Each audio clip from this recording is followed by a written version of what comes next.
স্বপ্নের দেশ নেপাল, অনবদ্য পার্বতীয় দৃশ্য, প্রাচীন মন্দির, ধার্মিক স্থান আর অফুরন্ত প্রাকৃতিক সৌন্দর্যের ভাণ্ডারের এই সুন্দরী প্রতিবেশী দেশে সারা বছর প্রচুর পর্যটক ভারত থেকে ছুটে যায়। ভারত কেন, পৃথিবীর বিভিন্ন প্রান্তের পর্যটক সারা বছর নেপালকে এক্সপ্লোর করতে ছুটে যায়। অসম্ভব সুন্দর এই প্রতিবেশী দেশে আছে পৃথিবীর সর্বোচ্চ শৃঙ্গ মাউন্ট এভারেস্ট, তাছাড়াও পৃথিবীর সর্বোচ্চ 8টি পর্বত শৃঙ্গ নেপাল চীন সীমান্তে অবস্থিত। আমার নেপাল ভ্রমণ সিরিজের আজ প্রথম ভাগে থাকছে কলকাতা থেকে কিভাবে নেপালের বর্ডার বীরগঞ্জ হয়ে কাঠমান্ডু পৌঁছবেন, তাও আবার মাত্র কিছু টাকা খরচ করে তা নিয়ে। এই ভিডিওতে তুলে ধরব কিভাবে কলকাতা থেকে কম খরচে ট্রেন ও সড়কপথের মাধ্যমে নেপালের রাজধানী কাঠমান্ডু পৌঁছবেন তা নিয়ে। বর্ডার ক্রস কীভাবে করবেন, মানি এক্সচেঞ্জ থেকে শুরু করে কী কী সাবধানতা অবলম্বন করবেন, সেসব বিষয়ে আলোচনা করব। তাই ভিডিওটি স্কিপ না করে শেষ পর্যন্ত দেখুন। আর ভিডিও ভালো লাগলে লাইক, কমেন্ট ও শেয়ার করতে ভুলবেন না। আর আপনি যদি আমার চ্যানেলে নতুন হন, অবশ্যই চ্যানেলটি সাবস্ক্রাইব করে অল নোটিফিকেশান অন করুন নতুন নতুন ভিডিও পেতে। চলে এসেছি আজকে মিথিলা এক্সপ্রেসে করে আজকে যাব রক্সল। কালকে সকালে পৌঁছবো। আমাদের ট্রেন 3:50 ছাড়বে। একটু অ্যাডভান্স চলে এসেছি পুজোর সময়, যাতে দেরি না হয় বা কোনো জ্যামে না পড়ি, একটু অ্যাডভান্স চলে এসেছি। আগের ট্রেন, ইনফ্যাক্ট আগের ট্রেনটাতে চলে এসেছি। ফুড প্লাজার সামনে দাঁড়িয়ে আছি। 3:50 ট্রেন, অনেক সময়, অগাধ সময়, এই জন্যে আপনাদের সামনে একটু চলে এলাম। এই যে ফুড প্লাজা হাওড়া স্টেশন, আমাদের ট্রেনটা সম্ভবত এখন রেগুলারলি 8 নম্বর প্ল্যাটফর্মে দেয়। আমরা ওয়েট করছি, এখনো অনেকটা বাকি আছে।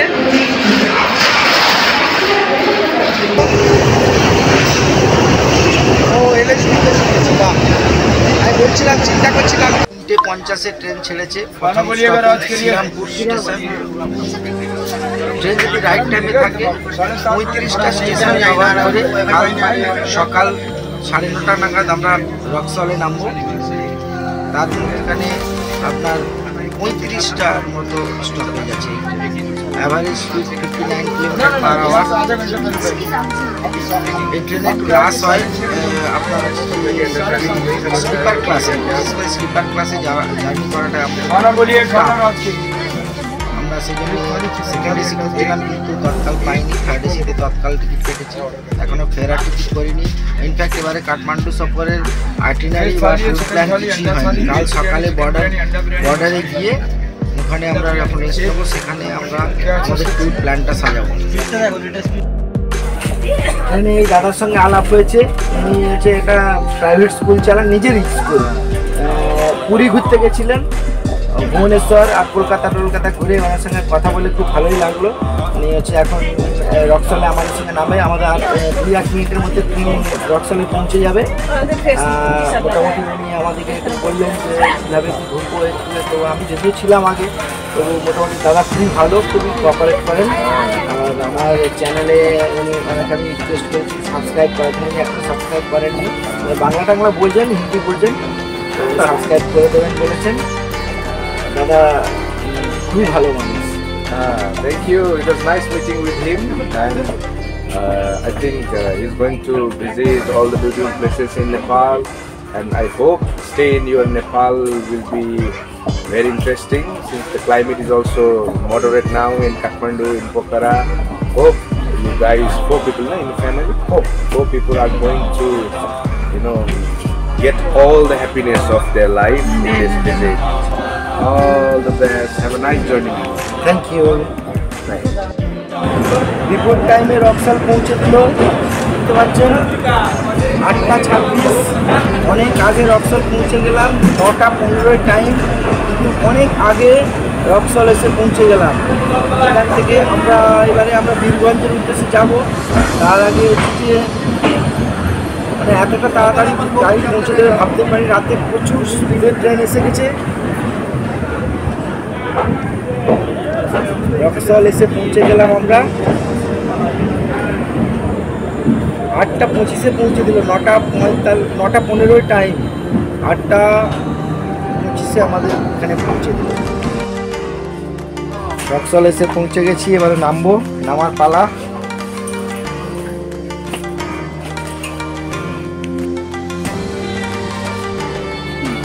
ক্যামেরাটা দূরে কে করে রাখলাম ভিডিওটা কত সুবিধা ইচ্ছে করে না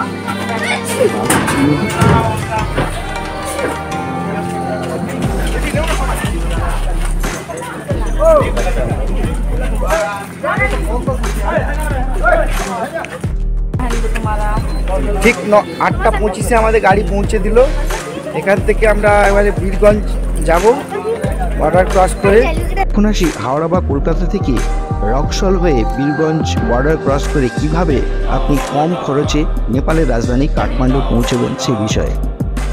হাওড়া থেকে বেশ কয়েকটি ট্রেন রক্সলের উদ্দেশ্যে গেলেও সব থেকে বেস্ট ট্রেনটি হলো Mithila express 13021 train number Mithila express প্রতিদিন বিকেল 3:50 হাওড়া স্টেশনে ছাড়ে আর পরদিন সকালবেলা 9:15 আপনাকে রক্সল পৌঁছে দেবে। তবে এই ট্রেনটি সাধারণত বিফোর টাইমেই পৌঁছে দেয়, সকাল সকাল আপনি পৌঁছে যাবেন রক্সলে। মিথিলা এক্সপ্রেসে করে রক্সল হয়ে বীরগঞ্জ বর্ডার ক্রস করে কাঠমান্ডু যাওয়ার সব থেকে সুবিধে হলো পরদিন যখন মিথিলা এক্সপ্রেস আপনাকে সকালে ড্রপ করবে আপনি দিনে ওই দিনই কাঠমান্ডু পৌঁছে যেতে পারবেন। অন্যান্য ট্রেনগুলি রাত্রি 11টা 11:30 করে ছাড়ে, তাই ওই ট্রেনগুলি অ্যাভয়েড করাই ভালো। সেক্ষেত্রে আপনাকে বীরগঞ্জে একদিন স্টে করতে হবে, আর কাঠমান্ডু বা নেপাল ঘুরতে যাওয়ার জন্য বীরগঞ্জে স্টে করাটা খুব বুদ্ধিমানের কাজ হবে না। রক্সলে এসে রক্সল থেকে বিয়েটে বেরিয়ে এখানে অসংখ্য টোটো পেয়ে যাবেন আর টাঙাও পেয়ে যাবেন। রক্সল স্টেশন থেকে বেরিয়ে মিথিলা এক্সপ্রেসে করে এসে যখন আপনি রক্সল থেকে স্টেশন থেকে বেরোবেন তখন স্টেশন থেকে বাইরে বেরিয়ে এরকম প্রচুর অটো পেয়ে যাবেন। আর এই অটোগুলো ওই মন্দিরটা যে সামনে দেখতে পাচ্ছেন মন্দিরের সাইডে টাঙা আছে, টাঙা গাড়ি করেও আপনি চলে যেতে পারেন। ন্যাচারালি 50 টাকা নেয় এখান থেকে বাস পার্ক পর্যন্ত পার হেড 50 টাকা দিয়ে बॉर्डर क्रॉस করে আপনারা নেপালে পৌঁছে যাবেন। करते हैं इधर ऑटो चलाते हैं। सबका नाम बोलिए तो। गोलू कुमार गुप्ता। जोर से बोलिए ना। गोलू कुमार गुप्ता। हाँ, तो यहाँ पे आप ऑटो कहाँ से कहाँ तक ले जाते हैं बोलिए तो। यहाँ से हम लोग बॉर्डर तक ले जाते हैं, बॉर्डर वहाँ मिलेगा आपको होगा बस फर्क जाने के लिए। तो यहाँ से बॉर्डर तक तो 30 रुपये नेपाली लेते होंगे आप। एक आदमी का 20 रुपये इंडियन 30 रुपये नेपाली सवारी में रिजर्व में जाते हैं लोग 100 रुपये देते हैं लोग। তার মানে এখান থেকে আপনি বর্ডারে কিন্তু 30 টাকা নেপালি মানে ইন্ডিয়ান টাকাতে আপনি 20 টাকাতে বর্ডার পর্যন্ত পৌঁছে যেতে পারবেন। যদি সোলো ট্রাভেলিং করেন বা একজন বা দুজন থাকেন তাহলে উচিত হবে এনাদের কাছ থেকে অটো নেওয়া। এরা অটোয় আপনাকে নেপালি টাকা 30 টাকাতে পৌঁছে দেবে আর ইন্ডিয়ান টাকা 20 টাকা দিলে বর্ডার পৌঁছে দেবে। ওখান থেকে আপনি আবার গাড়ি করে বর্ডার ক্রস করে ওই ঘন্টাঘর বলুন কিংবা বাস পার্ক বলুন ওখানে চলে যান, ওখান থেকে মানি এক্সচেঞ্জ করুন, তারপরে নেপালের যে বিভিন্ন প্রান্তে পৌঁছে যান। Thank you. এই অটোগুলো আপনাকে নিয়ে যাবে কিন্তু এরা হচ্ছে যে বর্ডার ক্রস করবে না। এই টোটোগুলো এই অটো আপনাকে বর্ডারে ছেড়ে দেবে, বর্ডার থেকে আবার করে যেতে হবে। আর যদি সরাসরি বর্ডারে যেতে চান তাহলে আমার এই সামনের দিকে ওই যে মন্দিরটা দেখতে পাচ্ছেন ওই মন্দিরের ওইদিকে টাঙ্গা আছে, ওরা বর্ডার ক্রস করে আপনাকে বাস পার্ক কিংবা হচ্ছে যে ঘন্টাঘর যেখানে বলবেন ওরা নিয়ে যাবে।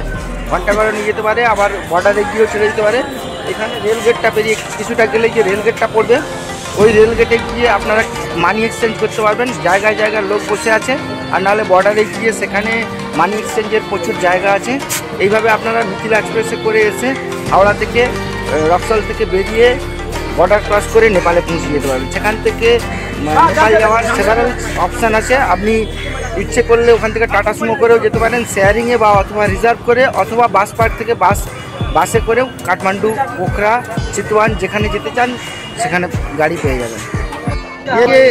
এই একজন মানুষ পণ্ডিতজি, প্রচুর পুরনো মানুষ, ইনি হচ্ছে দীর্ঘদিন এখান থেকে অটো টোটো চালাচ্ছেন। আপনারা এনার সঙ্গে যোগাযোগ করতে পারেন। আপনার নাম্বার দিজিয়েগা তো मैं डाल दूंगा इसमें, ঠিক আছে। এনাদের আমি সব নাম্বার ডিসক্রিপশন বক্সে দিয়ে দিচ্ছি, কোনো অসুবিধে হলে এনাদেরকে ফোন করবেন, এনারা হেল্প করবে আপনাদের।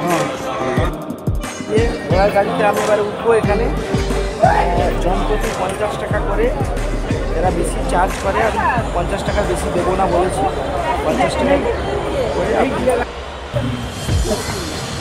নেপাল কি যাবে? আমরা টাঙ্গা গাড়ি নিয়ে নিয়েছি। টাঙ্গাটাকে দেখো। আমরা ইচ্ছে করলে অটো বা টোটো নিতে পারতাম, কিন্তু টাঙ্গাটা করে নিয়েছি। এখানে 50 টাকা করে আমরা বলেছি, 4 জনে 200 টাকা দেবো। 200 টাকা দিয়ে আমরা বীরগঞ্জ যাচ্ছি। এখন বর্ডার ক্রস করব। এখন আমরা রক্সলের এরিয়াতেই আছি। স্টেশন আমাদের বাঁদিকে, এখন যে রাস্তাটা যাচ্ছি এর বাঁদিকে স্টেশন। স্টেশন থেকে বেরিয়ে সামনেই অসংখ্য হচ্ছে যে টাঙ্গা পেয়ে যাবেন। ইচ্ছে করলে আপনারা টাঙ্গাও আসতে পারেন, গাড়ি এখান থেকে ডাইরেক্ট গাড়িও পেয়ে যেতে পারেন। ঠিক আছে। টাঙ্গাটা নিয়ে নিয়েছি আমরা, দেখুন টাঙ্গায় করে এখন আমরা বীরগঞ্জ যাচ্ছি, ঘোড়ার গাড়ি।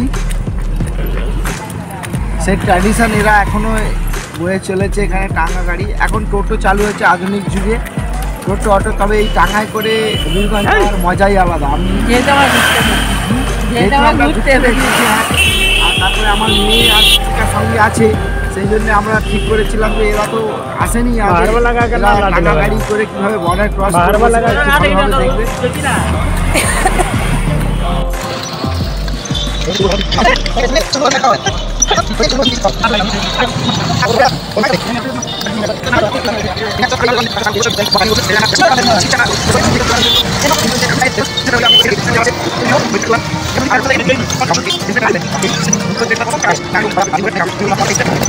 বীরগঞ্জে গিয়ে বাকি প্রসেস সমস্ত কিছু বলবো।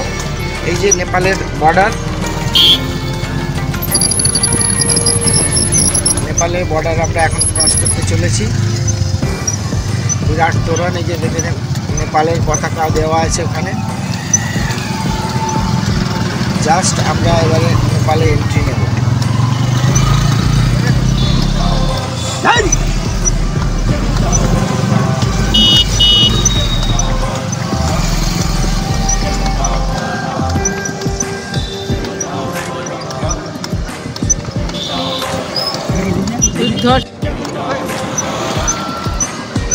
নেপালে ক্রস করছি আমরা, নেপালের তোরণ। এই যে বীরগঞ্জ পৌঁছে প্রথমে আপনি একটা সিম কার্ড নিয়ে নিন, কারণ বর্ডার ক্রস করার সঙ্গে সঙ্গেই আপনার সিম আর কাজ করবে না। বীরগঞ্জে পৌঁছার সঙ্গে সঙ্গে প্রচুর লোক আপনার কাছে সিম কার্ড নিয়ে চলে আসবে, তাই এই বিষয়ে কোনো চাপ নেই। দ্বিতীয় গুরুত্বপূর্ণ কাজ হলো আপনি আপনার টাকার 60% টাকা নেপালিতে কনভার্ট করে নিন। মানি এক্সচেঞ্জের প্রচুর দোকান পেয়ে যাবেন, তবে সেক্ষেত্রে আপনাকে 1.6 হিসাবে নাও দিতে পারে। তাড়াহুড়ো করে আপনি মানি এক্সচেঞ্জ করতে যাবেন না, ওরা অফার করলে আপনি করাবেন, একটু দরাদরিও করতে হতে পারে। বীরগঞ্জ থেকে শেয়ারিং বেসিসে আপনি গাড়ি পেয়ে যাবেন। মোটামুটি 700 থেকে 800 টাকা নেপালি টাকার বিনিময়ে আপনি সুমো গাড়ির টিকিট পেয়ে যাবেন। আর দরাদরি করলে পুরো গাড়ি ভাড়া করতে চাইলে 7,500 থেকে 8,000 নেপালি টাকাতে পুরো গাড়িও ভাড়া করে নিতে পারেন। সেক্ষেত্রে আপনি যদি 6-7 জনের গ্রুপে থাকেন তাহলে আপনার সুবিধা হয়। আবার বাজেট ট্রাভেলাররা বা সোলো ট্রাভেলাররা বীরগঞ্জ থেকে চাইলে বাসে করেও চলে যেতে পারেন কাঠমান্ডু। আর বাসের টিকিটের মূল্য 500 টাকা নেপালি। তবে বাসে করে কাঠমান্ডু পৌঁছতে প্রায় 10 থেকে 11 ঘন্টা লেগে যায়, আর টায়ার্ডনেসও আসে। আপনি চাইলে বীরগঞ্জ থেকে কাঠমান্ডু ও পোখরা ভ্রমণের জন্য গাড়ি বুক করে নিতে পারেন। সেক্ষেত্রে কাঠমান্ডুতে 3 দিন আর পোখরাতে 3 দিন গাড়ি আপনাকে সমস্ত জায়গা ঘোরাবে, শুধুমাত্র সাহারানপুর, হিন্দিকোট আর নাগারকোট ছাড়া।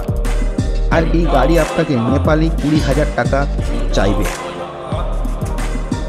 আপনি চাইলে বীরগঞ্জ থেকে হায়াসে করেও পোখরা বা কাঠমান্ডুর উদ্দেশ্যে রওনা দিতে পারেন। খুবই কমফোর্টেবল জার্নি।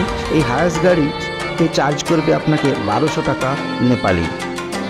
গাড়ি চার্জ দিচ্ছে বন্ধু তো নেপালি মা বন্ধু 250 মানে 250 किलोमीटर जो फुल चार्ज है। ये पहाड़ के ऊपर जा सकता है गाड़ी? दोनों दिक्कत नहीं है पहाड़ ये पहाड़ जैसा गेयर वाला जाता है ऐसा ही जाता है। अच्छा अच्छा, देख পাহাড়ের উঁচুতেও এই গাড়িগুলো যায়। তোমার নাম কি? আমি मेरे YouTube चैनल चाहिए नेचर लवर, नाम नेचर लवर। नेचर लवर, हाँ नेचर लवर, हाँ नेचर लवर से कितना सस्ता है आपका? ইভি ভ্যান এখানে 10 জন করে এই গাড়িগুলো নিয়ে যায়। আর ভাড়া কত পড়ছে এই जना গেলে? হ্যাঁ বীরগঞ্জ মাটো কাঠমান্ডু কত ভাড়া পড়ছে ইসমা? 800 টাকা এই ইলেকট্রিক ভ্যানে করে পৌঁছে যাবেন। কত ঘন্টা লাগছে? বীরগঞ্জ থেকে 4 ঘন্টা এই ইলেকট্রিক গাড়িগুলো আপনাকে পৌঁছে দেবে। আর টিকিট টাকা পে করছে, দেখুন এই যে কিউআর কোডটা স্ক্যান করে নিয়ে ওই টাকা দিচ্ছে। কত ভাই?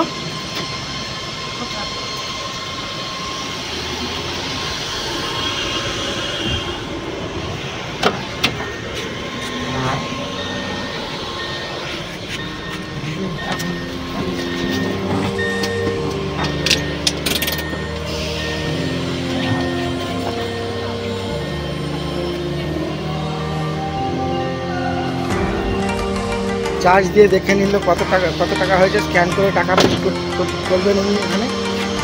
দেখুন স্ক্যান করে নিল, स्कैन करे कति भयो 25 हो रहा है अभी। 25% चार्ज हो गया, चार्ज हो गया 25%। এইরকম গাড়ি করে বীরগঞ্জ থেকে আপনারা 800 টাকায় কাঠমান্ডু 3.5 থেকে 4 ঘন্টায় পৌঁছে যাবেন বীরগঞ্জ থেকে কাঠমান্ডু। 48 मिनट अच्छा अच्छा, अभी तो এখন 25% হয়েছে এটা फुल चार्ज होने में 48 मिनट। আচ্ছা এখানে এখনো 45 মিনিট চার্জ করলে তারপরে ফুল চার্জ হবে। এই দাদা বলছে খুব ভালো, আমি এনার নাম্বার ডেসক্রিপশন বক্সে দিয়ে দিচ্ছি, দরকার হলে এনার সঙ্গে ফুল গাড়িও রিজার্ভ করতে। ফুল গাড়ি को কত লিঞ্চে তো ভাই? ফুল গাড়ি को रिजर्व हाँ 10-12 12,000 10 থেকে 12,000 টাকা নেবে এরা কাঠমান্ডুতে 10 দিনে। जहाँ रुक दे अपने मान से আচ্ছা আচ্ছা, আপনাকে সমস্ত কিছু ভিউ দেখিয়ে এই গাড়িগুলো 10,000 টাকা নেপালি টাকায় নিয়ে চলে যাবে কাঠমান্ডু। 10 জন একসঙ্গে যেতে পারবেন। ওকে, থ্যাংক ইউ স্যার। तपाईँको নাম্বার দিনুস, मैं इसमा हाल दिनु। আপনার একটা এগিয়ে চলে এসেছি, আপনার গাড়ি এবার রাস্তাটা একটুখানি খারাপ আছে এখান থেকে। দেখুন অনেকে টোটোয় করে অটোয় করেও চলে যাচ্ছে। টাকার এক্সপিরিয়েন্স নেবো বলে আমরা টাকা নিয়ে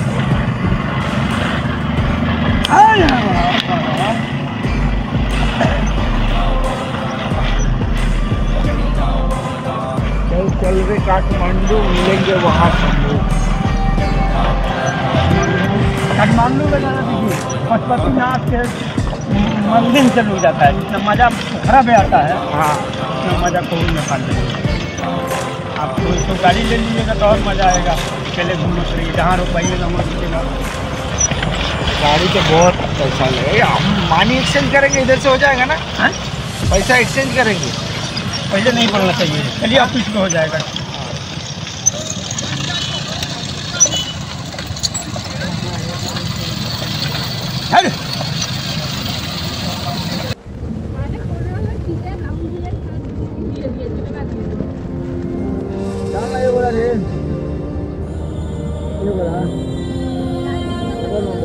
তাড়াতাড়ি যাবো বলে মেন বীরগঞ্জের সিটিতে বা বাস স্ট্যান্ড বা সুমো স্ট্যান্ডে আসিনি, আমরা ওখান থেকে টাকা এক্সচেঞ্জ করে নিয়েছি। 1.6 হিসেবেই আমরা করে নিয়েছি। এটাই হচ্ছে যে আমাদের নেপালি টাকা আর ভারতের টাকার মধ্যে ডিফারেন্স হচ্ছে যে যদি আপনি 10 টাকার ইন্ডিয়ান টাকা দেন তাহলে আপনাকে নেপালে 16 টাকা দেবে। আমরা সেই হিসাবে টাকা কনভার্সন করে নিয়েছি। তো মোটামুটি এই সফরে আমি যতটুকু জানি, যতটুকু জেনেছি যে 60% টাকা যদি আপনার 100 টাকা খরচ হয় গোটা ট্রিপে, তাহলে আপনি 60 টাকার মতো টাকা কনভার্সন করলেই আপনার মোটামুটি চলে যাবে। বাকি আইসি ওখানে চলে, যদি কোনো টাকা বেঁচে যায় আমরা আবার এসে বর্ডারে ওটাকে কনভার্সন করিয়ে নেব।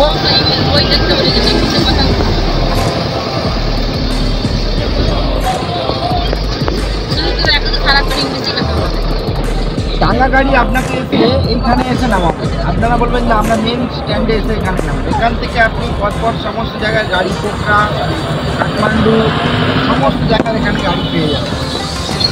আমরা এখানে আসি, আমি একটু আগে থেকেই একটা গাড়ি করে নিয়েছিলাম। গাড়ি প্রথমে ভেবেছিলাম যে বুক করবো, কিন্তু ভাবলাম যে না, আমরা মোটামুটি যে এতে করে গাড়ি নিয়ে শেয়ারে নিয়ে মোটামুটি ঠিক রিজনেবল প্রাইসেই পেয়েছি। 600 টাকা পার হেড।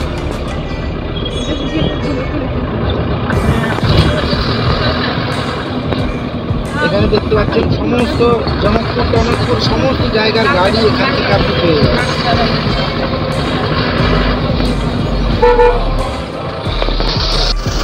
বেশ একটা আলাদা রকম ফিলিংস হচ্ছে। এখন আমরা নেপালে আছি, নেপালের বীরগঞ্জ শহরে। গাড়ি এখানে একটা রাউন্ড নিল, এখান থেকে আমাদের এবারে শুনলাম যে পাহাড়ে ওঠার সময় থেকে একটু ঠান্ডা লাগবে। মোটামুটি এখন টেম্পারেচার মোটামুটি আছে, খারাপ নেই। এখন আসি হাওড়া থেকে রক্সা হয়ে বীরগঞ্জ বর্ডার ক্রস করে কাঠমান্ডু পৌঁছানোর খরচ কত হতে পারে। আমি এখানে হিসেবটা বাজেট ট্রাভেলার বা সোলো ট্রাভেলারদের জন্য তুলে ধরছি। আপনারা জনপ্রতি হিসেবটাকে আপনাদের গ্রুপে কনভার্ট করে হিসেব করে নেবেন। প্লেনে স্লিপার ক্লাসে ভাড়া 380 টাকা, থার্ড এসিতে 1030 টাকা, আর সেকেন্ড এসিতে 1470 টাকা। ট্রেনে রাতের খাওয়ার জন্য 150 টাকা, আর বর্ডার ক্রস করার জন্য 50 টাকা গাড়ি ভাড়া। বর্ডারে পৌঁছে সিম কার্ড আপনার 100 টাকা। বীরগঞ্জ থেকে গাড়ি ভাড়া, বাস ভাড়াটাই ধরেছি 500 টাকা। এখানে আপনারা যদি হায়াস বা সুমো কিংবা যে পুরো গাড়ি নেন সেটা হিসেবে আপনারা করে নেবেন। লাঞ্চ রাস্তায় করবেন 300 টাকা, এবং অতিরিক্ত যদি কোনো বাড়তি খরচ হয় সেটা অ্যাড করে নেবেন। মোটামুটি 1480 টাকা কম বেশি খরচ করে বা 1500 টাকা নেপালি টাকা খরচ করে আপনি নেপালের রাজধানী কাঠমান্ডুতে পৌঁছে যাবেন। তবে এই 1500 টাকা বা 1500 টাকাটা বেশিও হতে পারে, সেটা নির্ভর করছে আপনি অতিরিক্ত কত টাকা খরচ করেন তার ওপর। বীরগঞ্জ থেকে নেপালের কাঠমান্ডু বা পোখরা যাত্রাটা খুবই লং জার্নি এবং টায়ার্ডনেস আছে, তাই সঙ্গে ডাক্তারি পরামর্শ নিয়ে বমি এবং পাহাড়ি সিকনেস এই জাতীয় ওষুধপত্র সঙ্গে রাখুন। নেপাল ভ্রমণ সিরিজের প্রথম ভাগে আজ ছিল কলকাতা থেকে কিভাবে কম খরচে নেপাল পৌঁছবেন সেসব বিষয়ে আলোচনা। সঙ্গে থাকুন, দেখতে থাকুন। নেপালের অনেক সুন্দর সুন্দর ভিডিও নিয়ে খুব তাড়াতাড়ি হাজির হচ্ছি। ভিডিওটি সম্পূর্ণ দেখার জন্য অসংখ্য ধন্যবাদ। ভিডিও সম্পর্কে কোনো মতামত থাকলে অবশ্যই কমেন্ট বক্সে কমেন্ট করবেন, আমি তার রিপ্লাই দেওয়ার চেষ্টা করব। আর সম্পূর্ণ ভিডিওটি দেখার জন্য আবারও আপনাদের অসংখ্য অসংখ্য ধন্যবাদ। চ্যানেলটি সাবস্ক্রাইব করুন, পাশে থাকুন, দেখতে থাকুন নেচার লাভার।